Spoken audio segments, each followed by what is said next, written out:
विद्या व्लॉगमध्ये तुम्हा सर्वांचं खूप खूप स्वागत आहे। आज आपण बनवणार आहे शिल्लक राहिलेला चपातीचा चिवडा। चला तर बघूया मग। गॅसवरती कढई तापाय ठेवलेली आहे, त्याच्यात थोडंसं तेल टाकून घ्यायचे। नंतर त्याच्यात मोहरी टाकून मस्त फोडणी तडतड बसून द्यायची आहे। मग थोडंसं जिरं टाकायचं, त्यात छान भाजून द्यायचं जिरं। मग थोडा त्यात कट केलेला कांदा टाकून घ्यायचा, छान भाजून घ्यायचा तो पण।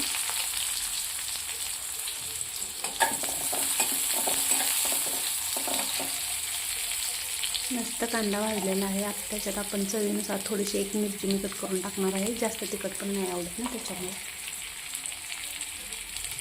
मग ती मिरची छान भाजून घ्यायची।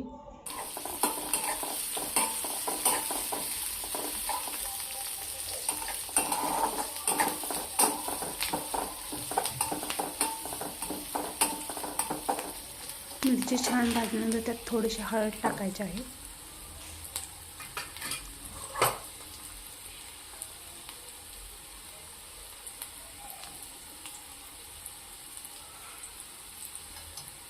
मस्त भाजून घेतलेलं आहे सर्व कांदा मिरची वगैरे।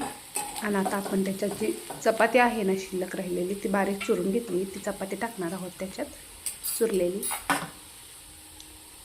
ह्याच्यात तुम्ही कांदा टोमॅटो मिरची आणखी कढीपत्ता आणि कोथिंबीर वगैरे पण घालू शकता, छान लागते तुकडे।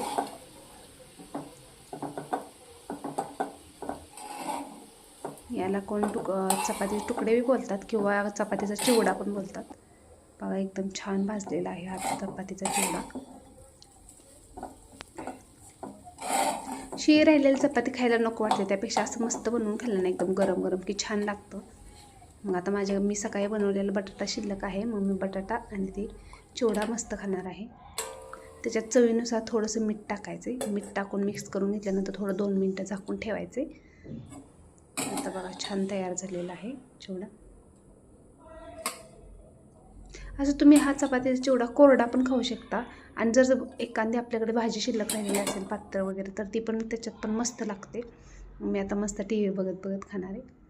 तुम्ही पण ट्राय करून बघा कसा बनतोय। छान झाला तर मला कमेंट करून नक्की सांगा, आवडली असेल रेसिपी तर।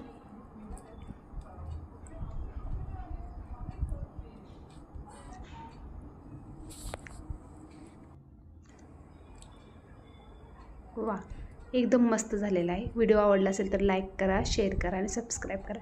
थँक्यू।